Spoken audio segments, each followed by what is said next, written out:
പ്രൈസലോ എല്ലാവർക്കും ക്രിസ്തീയശിലുള്ളതായ സ്നേഹവന്ദനത്തെ അറിയിക്കുന്നു. ദൈവം നമ്മെ ഒരുമിച്ച് അനുഗ്രഹിക്കട്ടെ.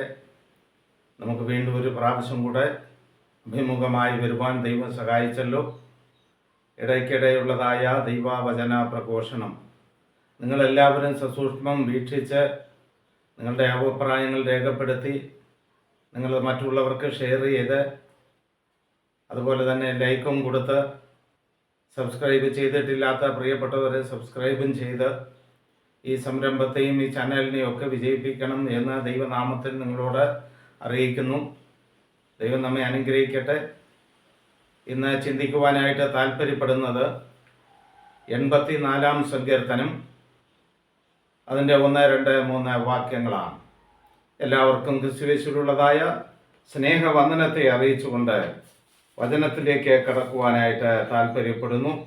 84-ാം സങ്കീർത്തനം അതിൻ്റെ 1, 2, 3 വാക്യങ്ങൾ ഇങ്ങനെ വായിക്കുന്നു. സൈന്യങ്ങളുടെ യഹോവേ, തിരുനിവാസം എത്ര മനോഹരം! എൻ്റെ ഉള്ളം യഹോവയുടെ പ്രാകാരങ്ങളെ വാഞ്ചിച്ച് മോഹിച്ചു പോകുന്നു. എൻ്റെ ഹൃദയവും എൻ്റെ മാംസവും ജീവനുള്ള ദൈവത്തെ നോക്കി ഘോഷിക്കുന്നു. കുരികിൽ ഒരു വീടും മീവൽ പക്ഷി കുഞ്ഞുങ്ങൾക്ക് ഒരു കൂടും കണ്ടെത്തിയിരിക്കുന്നു.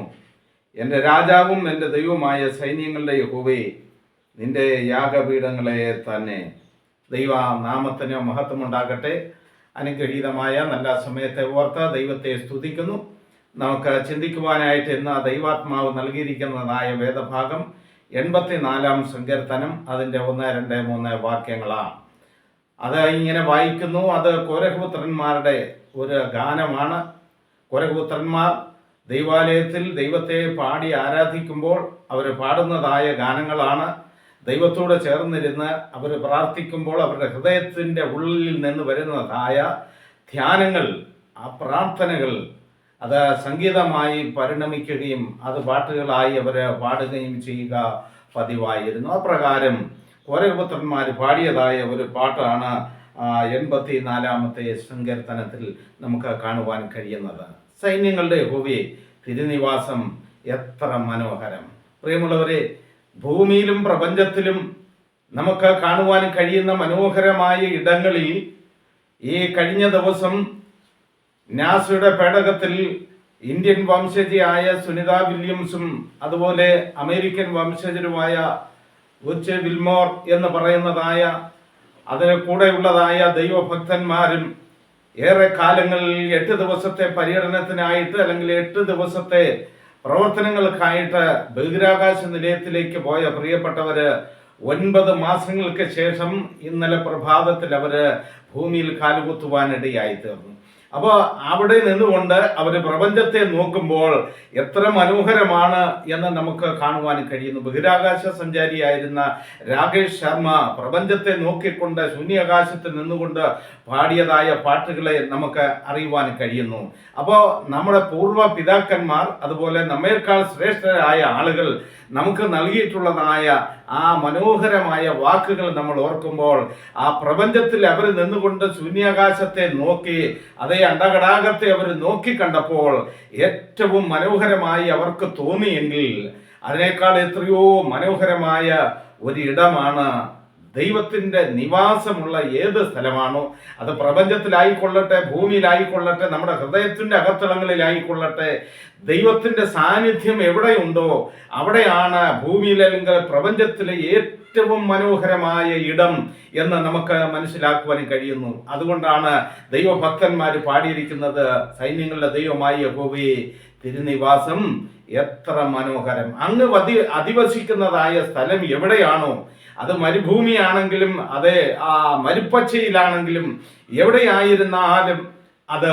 മനോഹരമായ ഒരു ഇടമാണ്. പ്രപഞ്ചത്തിലെ മനോഹരമായ സ്ഥലമെന്ന് കേരളത്തെ വിശേഷിപ്പിക്കുന്നത് ദൈവത്തിൻ്റെ സ്വന്തം നാടെന്ന്.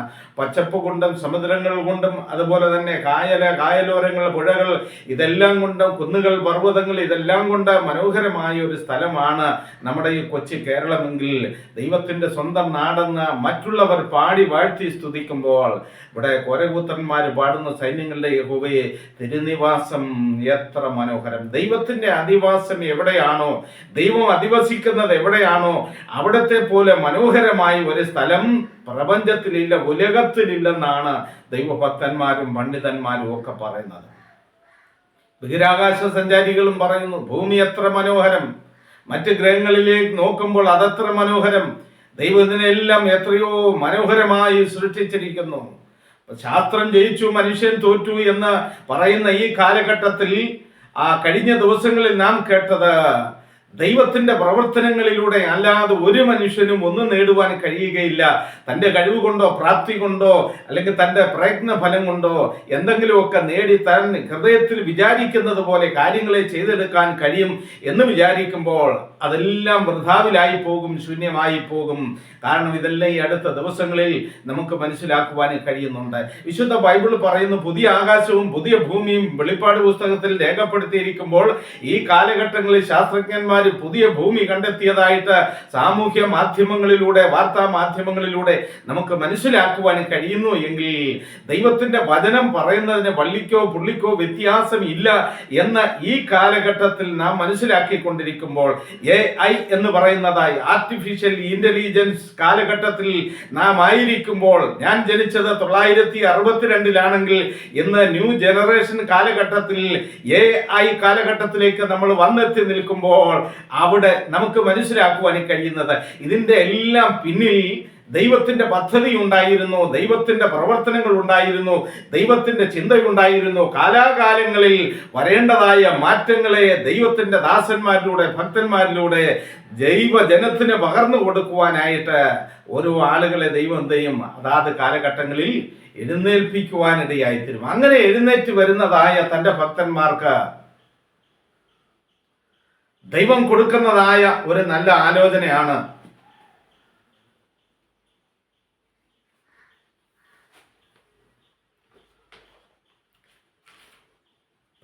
അങ്ങനെ ഒരു നല്ല ആലോചനയാണ്. ഓരോ കാലഘട്ടങ്ങളിൽ കമ്പ്യൂട്ടർ യുഗത്തിലേക്ക് നമ്മൾ കടന്നു വന്നു, അത് കഴിഞ്ഞ് മൊബൈൽ ഫോൺ അത് കടന്നു വന്നു, അതിനുശേഷം ഇതുപോലെ ആർട്ടിഫിഷ്യൽ ഇന്റലിജൻസ് യുഗത്തിലേക്ക് നമ്മൾ കടന്നു വന്നു.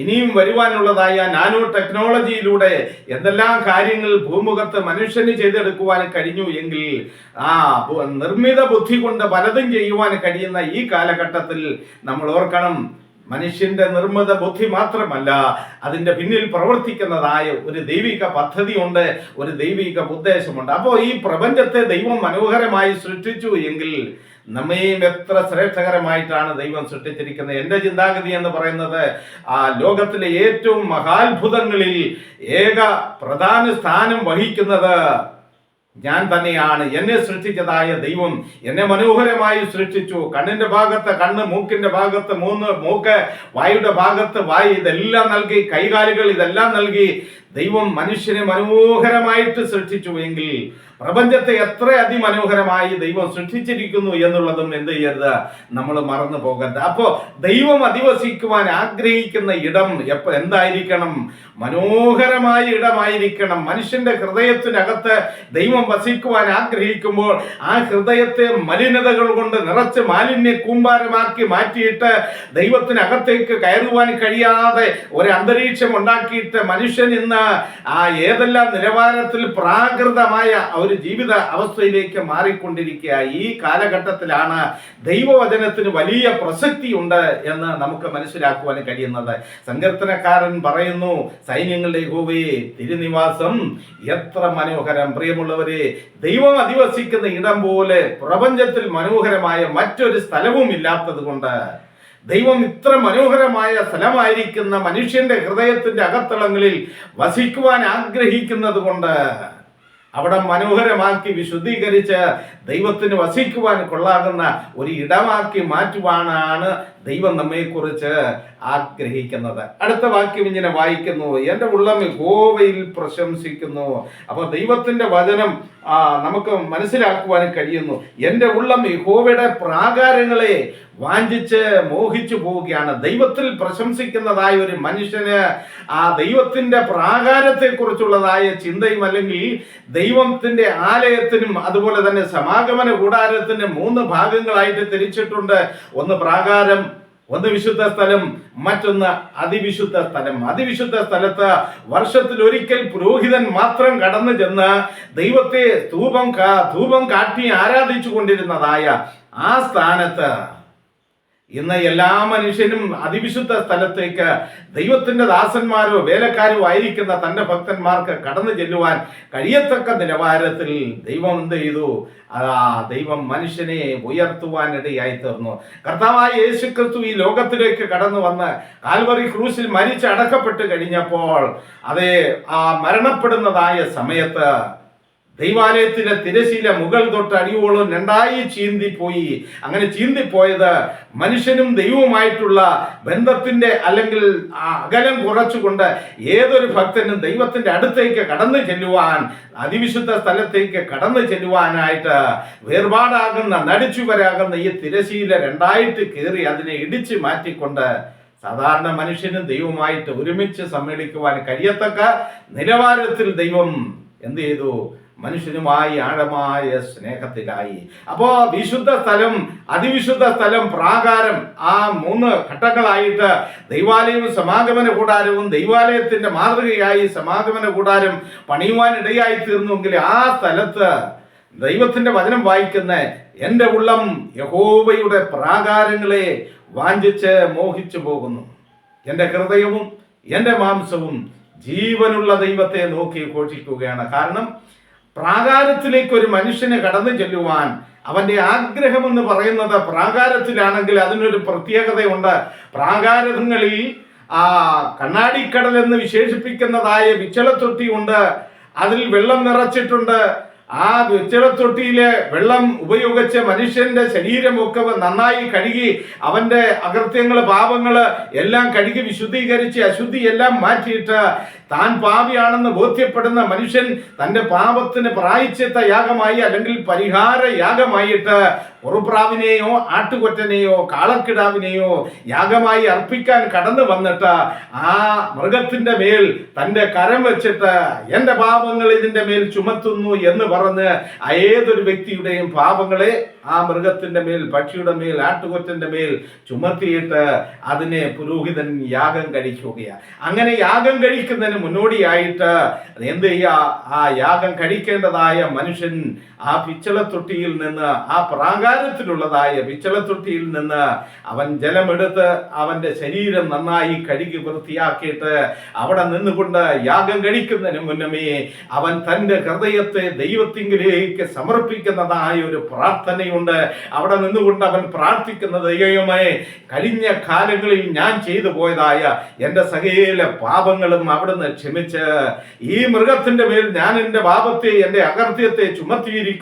ഇത് വെന്ത് വെണ്ണീറാകുന്നതോടുകൂടെ എൻ്റെ സകല പാപങ്ങളും പരിഹരിക്കപ്പെടുവാൻ അല്ലെങ്കിൽ മായ്ക്കപ്പെടുവാൻ, മാഞ്ഞു കിട്ടേണ്ടതിന് ദൈവം എന്നോട് കൃപ ചെയ്യണമേ എന്നവൻ പ്രാർത്ഥിക്കുമ്പോൾ അവന്റെ ഹൃദയത്തിന്റെ ആഴങ്ങളിൽ നിന്ന് ദൈവത്തോടുള്ളതായ സ്നേഹത്തിന്റെ ആ തേങ്ങലുകൾ പൊന്തി വരുമ്പോൾ അതിന്റെ പരിസരങ്ങളിൽ നിൽക്കുന്നതായ അനേക പ്രിയപ്പെട്ടവർ ഇപ്രകാരം യാഗം കഴിക്കുവാനായിട്ട് വന്നിട്ട് അവരിത് കേൾക്കുമ്പോൾ ആ മനുഷ്യന്റെ ഹൃദയത്തിന്റെ ആഴങ്ങളിൽ നിന്ന് ദൈവത്തോടുള്ളതായ സ്നേഹത്തിന്റെ ഗൽഗതത്തിന്റെ ആ പ്രാർത്ഥനയുടെ ശബ്ദം കേൾക്കുമ്പോൾ അടുത്ത് നിൽക്കുന്നതായ മനുഷ്യന്റെ ഹൃദയത്തിൽ ദൈവത്തോടുള്ള സ്നേഹത്തിന്റെ ആഴം ഏറി വരുവാനിടയായി തീരും. അവന് ഒരു പടി കൂടെ ദൈവത്തോടടുത്ത് വന്നിട്ട് അവൻ തന്നെ ദൈവകരങ്ങളിലേക്ക് സമർപ്പിച്ച് പ്രാർത്ഥിക്കും. അവന്റെ പ്രാർത്ഥന കേൾക്കുമ്പോൾ, അവന്റെ ഹൃദയത്തിലെ തേങ്ങലുകൾ കേൾക്കുമ്പോൾ, അതുവരെയും ഒന്നും ചെയ്യാതെ പാപത്തിൽ മുങ്ങിയിരിക്കുന്ന മനുഷ്യനെ അത് കേൾക്കുമ്പോൾ അവന്റെ ഹൃദയത്തിൽ ദൈവസ്നേഹം കടന്നു വരുവാനിടയായിത്തീരും. അവനും ദൈവത്തോട് ചേർന്ന് നിന്നിട്ട് പിൽക്കാലങ്ങളിലോ അന്നോ അടുത്ത ദിവസങ്ങളിലോ അവനെ തന്നെ ദൈവകരങ്ങളിലേക്ക് സമർപ്പിക്കുകയും അവന്റെ പാപത്തിന് പരിഹാരയാഗമായി ഒരു പ്രാവിനെയോ ആട്ടുകൊറ്റനെയോ കാളക്കിടാവിനെയോ സമർപ്പിച്ച് അവനും പാപത്തിന് പരിഹാരം വരുത്തുവാൻ ഇടയായി തീരുന്നത് ദൈവത്തിന്റെ പ്രാകാരത്തിലാണ് ഇതെല്ലാം നടക്കുന്നത്. അതുകൊണ്ട് ദൈവത്തിന്റെ വചനം പറയുന്നു, എൻ്റെ ഉള്ളം യഹോവയുടെ പ്രാകാരങ്ങളെ വാഞ്ചിച്ച് മോഹിച്ചു പോകുന്നു, എൻ്റെ ഹൃദയവും എൻ്റെ മാംസവും ജീവനുള്ള ദൈവത്തെ നോക്കി ഘോഷിക്കുന്നു. ഹല്ലേലൂയ, ദൈവനാമത്തിന് മഹത്വം ഉണ്ടാകട്ടെ. പ്രിയമുള്ള ദൈവജനമേ, പാപത്തിന്റെ ആഴതലങ്ങളിലേക്ക് ഇറങ്ങിപ്പോയിക്കൊണ്ടിരിക്കുന്നതായ യുവതലമുറയെ നമുക്ക് രക്ഷപ്പെടുത്തുവാനും അതേ പാപത്തിൽ നിന്ന് ഇതുവരെയും രക്ഷപ്പെടാൻ കഴിയാതിരിക്കുന്നതായ നമ്മെ പോലുള്ളതായ മാതാപിതാക്കൾക്കും ഒരു മോചനം വരുവാനായിട്ട്, ദൈവത്തോട് ചേർന്ന് നിൽക്കുവാനായിട്ട്, ദൈവത്തിങ്കിലെ നമ്മെ തന്നെ ഒന്ന് താഴ്ത്തി ഏൽപ്പിച്ച് നമ്മുടെ പാപത്തിന് പരിഹാരം കാണുവാൻ, നാം പാപത്തിൽ നിന്ന് മോചനം പ്രാപിച്ചില്ല എങ്കിൽ നമ്മുടെ തലമുറകളെ എങ്ങനെ നമുക്ക് മോചനത്തിലേക്ക് കൊണ്ടുവരുവാൻ കഴിയും? അത് നമ്മൾ ചിന്തിച്ചിട്ടുണ്ടോ? ഇപ്പൊ അനേക ദൈവഭക്തന്മാര് ദേശത്തിന്റെ നാനാഭാഗങ്ങളിൽ കടന്നു ചെന്ന് ഞാനും അപ്രകാരം തെരുവോരങ്ങളിൽ സുവിശേഷം അറിയിക്കുന്നതായ ഒരു ദൈവഭക്തനും കൂടെ ആയതുകൊണ്ട് പലയിടങ്ങളിൽ കടന്നു ചെല്ലുമ്പോൾ പെന്തിക്കോസുകാരാണെങ്കിൽ അതെ ഞങ്ങൾ മൈക്കോഫി എന്ന് പറയുന്നതായ എത്രയോ അനുഭവങ്ങൾ ഞങ്ങളുടെ ജീവിതത്തിലും ഉണ്ടായിട്ടുണ്ട്. ഞങ്ങൾ അപ്പോൾ പറഞ്ഞ് നിങ്ങൾ മൈക്കോഫി ചെയ്യണം, അതാണ് ഞങ്ങൾക്ക് വലിയ സന്തോഷം. കാരണം പൂർവ്വകാലങ്ങളിൽ ഇപ്രകാരമുള്ളതായ വാക്കുകൾ പറഞ്ഞ് പ്രവൃത്തികൾ പറഞ്ഞ് അത് ചെയ്യുവാനായിട്ട് ഒരുക്കത്തിൽ നിന്നതായ ആ ഒരു വിഭാഗത്തിൽപ്പെട്ട ആളായിരുന്നു ഞാനും. എന്നാൽ ആ ദൈവസ്നേഹം എന്നിലേക്ക് ആഴ്ന്നിറങ്ങി വന്നു കഴിഞ്ഞപ്പോൾ, ദൈവത്തിന്റെ സ്നേഹം ഞാൻ രുചിച്ചറിഞ്ഞു കഴിഞ്ഞപ്പോൾ, ഇത് മറ്റൊരുത്തിന് രക്ഷയില്ല, രക്ഷിക്കപ്പെടുവാൻ ആകാശത്തിന് കീഴിൽ മനുഷ്യരുടെ ഇടയിൽ നൽകപ്പെട്ട ഏകനാമം കർത്താവായ യേശു ക്രിസ്തുവിന്റെ നാമം മാത്രമാണെന്ന് മനസ്സിലാക്കി ആ കർത്താവായ യേശു ക്രിസ്തുവിനെ സ്വന്തം രക്ഷിതാവായി സ്വീകരിച്ച ആ കർത്താവിനെ രുചിച്ചറിഞ്ഞു കഴിഞ്ഞപ്പോൾ ആ ദൈവസ്നേഹത്തിന്റെ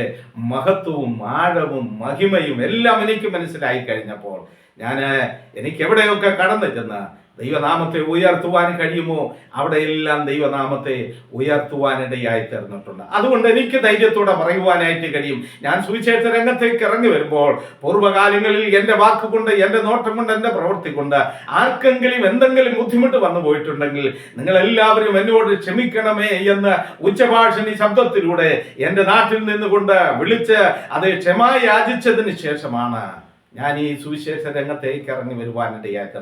ദൈവവചനം പറയുന്നു, യെരുശലേമിൽ, യഹൂദ്യയിലും ശമരിയയിലും പിന്നെ ഭൂമിയുടെ അറ്റത്തോളം നിങ്ങൾ എൻ്റെ സാക്ഷികളാകും. അതുകൊണ്ട് എൻ്റെ സ്വന്തം ദേശത്ത്, എൻ്റെ ജനത്തിൻ്റെ ഇടയിൽ, ദേശക്കാരുടെ ഇടയിൽ ആദ്യമായിട്ട് മാപ്പപേക്ഷിച്ച് സുവിശേഷം പ്രവർത്തിക്കുവാനുള്ളതായ ഭാഗ്യം ദൈവം എനിക്ക് തന്നു. അതിനുശേഷം വിവിധ സ്ഥലങ്ങളിലും അതുപോലെ വിദേശങ്ങളിലും ഒക്കെ കടന്നുപോയി അങ്ങോളം ഇങ്ങോളം ദൈവത്തിൻ്റെ മാറ്റമില്ലാത്ത സന്ദേശം അറിയിക്കുവാൻ ദൈവം എൻ്റെ ജീവിതത്തിലും വലിയ ഭാഗ്യം തന്നു.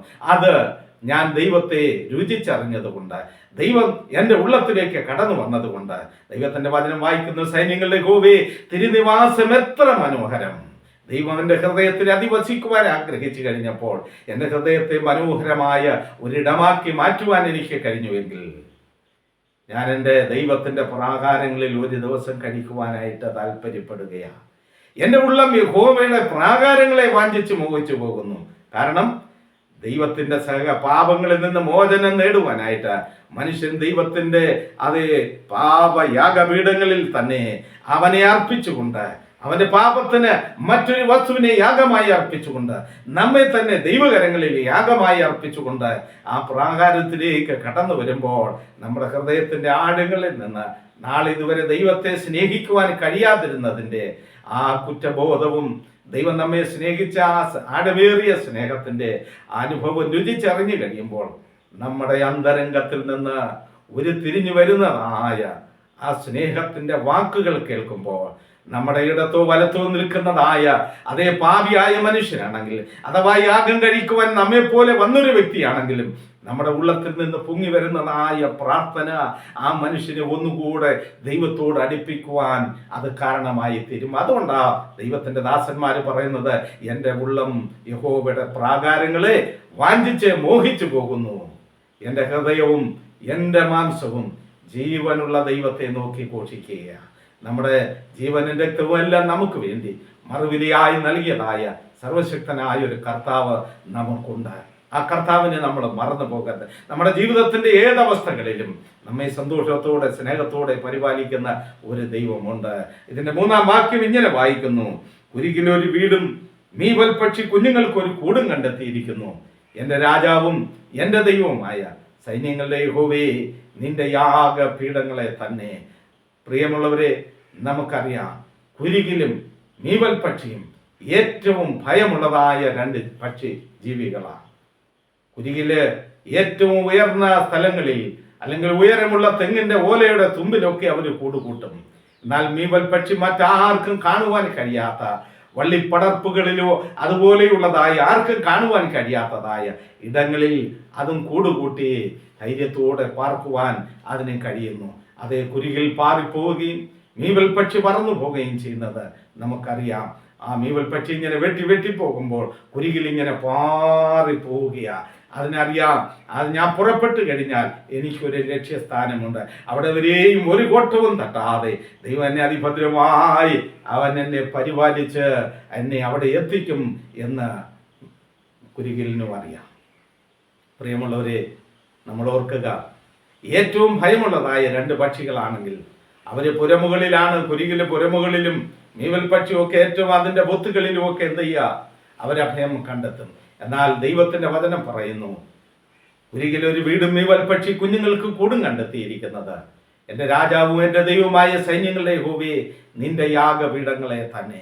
എന്നാൽ ഈ വചനം കൊണ്ട് ഉദ്ദേശിക്കുന്നത് ദൈവത്തിന്റെ യാഗപീഠത്തിൽ എപ്പോഴും തീ കെട്ടുപോകാതെ കത്തിക്കൊണ്ടിരിക്കുന്നത് കൊണ്ട് അതിൻ്റെ ചൂട് ഏൽക്കാതെ ഇരിക്കുവാൻ ഒരു പക്ഷേ ഈ യാഗപീഠത്തിന്റെ കൊമ്പുകളിലോ അതിൻ്റെ പൊത്തുകളിലോ അത് അധിവസിക്കുവാൻ അതിന് ഇടമുണ്ടായേക്കാം. എന്നാൽ ദൈവത്തിന്റെ വചനത്തിന്റെ ആഴങ്ങളിലേക്ക് ഇറങ്ങിച്ചെല്ലുമ്പോൾ നമുക്ക് കാണുവാൻ കഴിയുന്നത് മോശൈക ന്യായപ്രമാണം അനുസരിച്ച് പാപം ചെയ്യുന്നവനെ എന്ത് ചെയ്യുക, കല്ലെറിഞ്ഞു കൊല്ലണമെന്ന്. അങ്ങനെയാണെങ്കിൽ ഒരു മനുഷ്യന് പാപം ചെയ്തു കഴിയുമ്പോൾ പൊതുജനമെല്ലാം എന്ത് ചെയ്യും, അവനെ കല്ലെറിഞ്ഞു കൊല്ലുവാനിടയായി തരും. നമുക്കറിയാം, യേശുക്രിസ്തുവിന്റെ കാലഘട്ടത്തിൽ പാപിനിയായ ഒരു സ്ത്രീയെ പൊതുജനം പാപിനിയായ സ്ത്രീയാണെന്ന് മനസ്സിലാക്കി കഴിഞ്ഞപ്പോൾ അവളെ കല്ലെറിഞ്ഞു കൊല്ലുവാനായിട്ട് എല്ലാവരും കല്ലുമായി അവളുടെ പുറകെ ഓടിക്കഴിഞ്ഞപ്പോൾ അവൾ ഓടിയെത്തിയത് എവിടെയാണ്?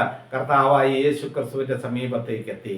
അപ്പോൾ യേശു തല ഉയർത്തി നോക്കിക്കഴിഞ്ഞപ്പോൾ ചുറ്റുപാടും ഒരു സ്ത്രീയും ചുറ്റുപാടും ആളുകളും നിൽക്കുന്ന കാര്യം അന്വേഷിച്ചു. അപ്പോൾ പറഞ്ഞു, മോശൈക ന്യായപ്രമാണം അനുസരിച്ച് ഗുരു എന്ത് ചെയ്യണം?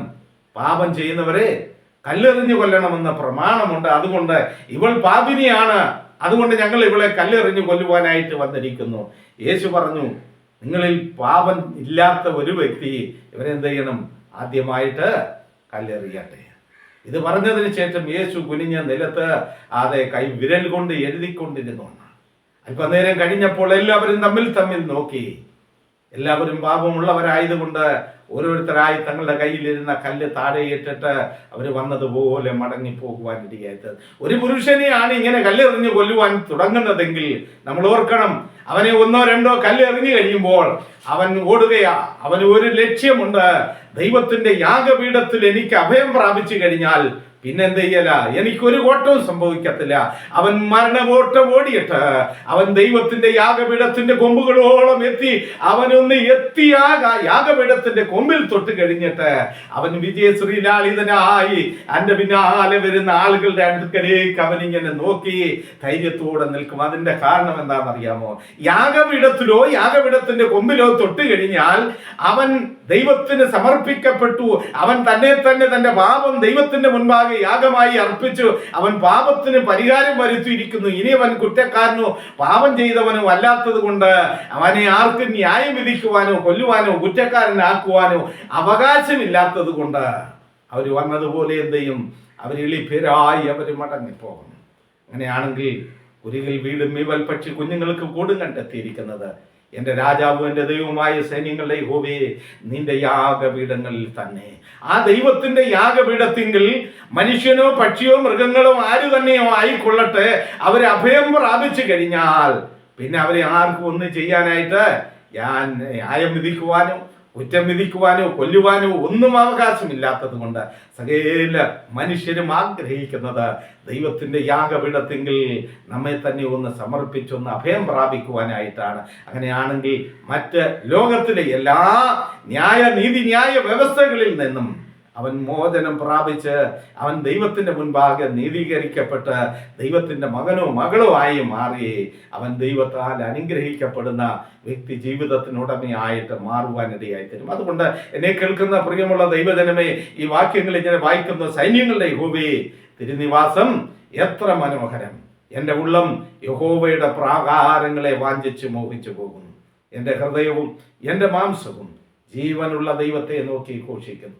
കുരികിൽ വീട് മീവൽ പക്ഷി കുഞ്ഞുങ്ങൾക്ക് കൂട് കണ്ടെത്തിയിരിക്കുന്നത് എൻ്റെ രാജാവും എൻ്റെ ദൈവമായ സൈന്യങ്ങളുടെ യഹോവേ നിന്റെ യാഗപീഠങ്ങളെ തന്നെ. പ്രിയമുള്ളവരെ, ഈ കാലഘട്ടങ്ങളിൽ ദൈവത്തിൻ്റെ അതേ യാഗപീഠങ്ങളൊന്നും നമുക്ക് കാണുവാൻ കഴിഞ്ഞില്ല എങ്കിലും പാപിയാണെന്ന് നമുക്ക് ബോധ്യപ്പെട്ട് കഴിഞ്ഞാൽ നാം ഇരിക്കുന്ന ഇരിപ്പിടം ദൈവത്തിൻ്റെ ഒരു യാഗപീഠമാക്കി മാറ്റി ദൈവത്തിൻ്റെ സാന്നിധ്യം അവിടെ ഉണ്ട് എന്ന് മനസ്സിലാക്കി നമ്മെ തന്നെ ദൈവകരങ്ങളിലേക്ക് ഒന്ന് താഴ്ത്തി ഏൽപ്പിച്ച് നമ്മുടെ പാപങ്ങളെ ദൈവത്തോട് ഏറ്റുപറഞ്ഞ് അവിടെ നമ്മെ തന്നെ യാഗമായി ഒരു സമർപ്പണത്തിൻ്റെ അനുഭവത്തിലൂടെ പാപമോചനം പ്രാപിച്ച് പാപത്തിൽ നിന്ന് വീണ്ടെടുക്കപ്പെട്ട് ദൈവത്തോട് നമ്മുടെ സങ്കടങ്ങളെ പകർന്നു കഴിയുമ്പോൾ നമ്മുടെ പാപങ്ങളെ ദൈവത്തിൻ്റെ പുറകിൽ എറിഞ്ഞു കളഞ്ഞിട്ട് ഇനി അതൊരിക്കലും നമ്മിലേക്ക് മടങ്ങി വരാനോ നമുക്കൊരിക്കലും കാണുവാൻ കഴിയാത്ത നിലവാരത്തിൽ ദൈവം ആ പാപത്തെ മായ്ച്ചു കളയും, അല്ലെങ്കിൽ ദൈവം പാപത്തെ മാറ്റിക്കളയും. ഇത്ര ആഴമേറിയ സ്നേഹം നമ്മോടുള്ളതായ കർത്താവായ യേശു ക്രിസ്തുവിനെ വിട്ടൊഴിഞ്ഞിട്ട് നശ്വരമായ ഈ ലോകത്തിന്റെ പിന്നാലെ നാം ഓടിക്കൊണ്ടിരിക്കുമ്പോൾ ഇതിനുശേഷം മരണമുണ്ട്, മരണത്തിന് ശേഷം നമുക്കൊരു ന്യായവിധിയുണ്ട്. ആ ന്യായവിധിയുടെ നാളുകളിൽ നമുക്ക് ദൈവത്തോടുകൂടെ ആ നിത്യതയിലേക്ക് പ്രവേശിക്കുവാൻ കഴിയുമോ എന്ന് ഒരു നിമിഷം ചിന്തിച്ചുകൊണ്ട് സങ്കീർത്തനക്കാരനോട് ചേർന്ന് നമുക്ക് പ്രാർത്ഥിക്കാം. സൈന്യങ്ങളുടെ യഹോവേ, തിരുനിവാസം എത്ര മനോഹരം! എൻ്റെ ഉള്ളം യഹോവയുടെ പ്രാകാരങ്ങളെ വാഞ്ചിച്ച് മോഹിച്ചു പോകുന്നു. എൻ്റെ ഹൃദയവും എൻ്റെ മാംസവും ജീവനുള്ള ദൈവത്തെ നോക്കി ഘോഷിക്കുകയാണ്. ഇത് പറയുവാൻ നമുക്ക് കഴിയുമോ? അങ്ങനെ ഒരു നല്ല ചിന്തയിലൂടെ നമുക്ക് ദൈവത്തോട് അടുത്ത് ചെന്നിട്ട് ഈ നമ്മെ തന്നെ ഇല്ലായ്മ ചെയ്യുന്നതായ ലഹരി വസ്തുവിൻ്റെ അതിപ്രസരമുള്ളതായ ഈ കാലഘട്ടത്തിൽ അതിൽ നിന്നെല്ലാം വിട്ടൊഴിഞ്ഞ് കർത്താവായ യേശു ക്രിസ്തു, ആ സർവശക്തനായ ദൈവം നമ്മുടെ ലഹരിയായി മാറുവാനായിട്ട് നമ്മൾ ആഗ്രഹിച്ച് ആ കർത്താവിൻ്റെ പാദപീഠത്തിലേക്ക് നമുക്കൊന്ന് കടന്നു ചെല്ലാം. ദൈവം അപ്പോൾ നമ്മെ തൻ്റെ ആണിപ്പാടേറ്റ കരങ്ങൾ കൊണ്ട് നമ്മെ സ്വീകരിച്ച് തൻ്റെ മകനോ മകളോ ആക്കി മാറ്റി നമ്മുടെ പാപത്തിൽ നിന്ന് മോചനം വരുത്തി നിത്യരക്ഷ വരുത്തി ആ നിത്യരാജ്യത്തിന് നമ്മെ അവകാശിയാക്കി തീർക്കുവാൻ ദൈവത്തിന് മനസ്സുണ്ട്. ആ മനസ്സുള്ളതായ കർത്താവിൻ്റെ പാദപീഠത്തിലേക്ക് നമുക്ക് കടന്നു ചെല്ലാം. അതിനായിട്ട് നമ്മെ തന്നെ ഒരുക്കി നമുക്ക് കാത്തിരിക്കാം. സർവശക്തനായ കർത്താവ് ഈ വചന മുഖാന്തരം നമുക്കിടയാക്കി തീർക്കട്ടെ. കർത്താവിൻ്റെ വരവ് ഏറ്റവും സമാഗതമായിരിക്കുന്നു. അതിനായിട്ട് ഒരുങ്ങാം, കാത്തിരിക്കാം, നമുക്ക് പ്രാർത്ഥിക്കാം. സ്തോത്രം, സ്തോത്രം, സ്തോത്രം. കാരുണ്യവാനും പരിശുദ്ധനുമായ നല്ല ദൈവമേ, സ്വർഗസ്ഥ പിതാവേ, നല്ല സമയത്തിനായി സ്തോത്രം. ഏൽപ്പിച്ച നല്ല വചനത്തിന് മുൻപാകെ ഞങ്ങളെ തന്നെ താഴ്ത്തി ഏൽപ്പിക്കുന്നു. ആ യാഗപീഠത്തിൻ്റെ കൊമ്പുകളിലൊന്ന് തൊടുവാൻ, യാഗപീഠത്തിൻ്റെ സമീപത്തേക്കൊന്ന് വരുവാൻ, അങ്ങയുടെ പ്രാകാരങ്ങളിൽ ഒരു നിമിഷം ഞങ്ങൾക്കൊന്ന് നിൽക്കുവാൻ കർത്താവെ, അങ്ങയുടെ മനോഹരമായ ഒരിടമാക്കി എൻ്റെ ഹൃദയത്തെ മാറ്റി അങ്ങേക്ക് വാസയോഗ്യമാക്കുക, ആ ഇടമാക്കി മാറ്റുവാൻ ദൈവം എന്നെ സഹായിക്കണമേ എന്ന് ഞാൻ അങ്ങയോട് പ്രാർത്ഥിക്കുന്നു. അവിടുന്ന് ഞങ്ങളുടെ പ്രാർത്ഥന കേട്ടതിനായി സ്തോത്രം. സർവമാനവും മഹത്വം അങ്ങേക്ക് അർപ്പിക്കുന്നു. പുത്രനായ യേശു ക്രിസ്തുവിൻ്റെ നാമത്തിൽ തന്നെ. ആമേൻ, ആമേൻ, ആമേൻ. സ്തോത്രം.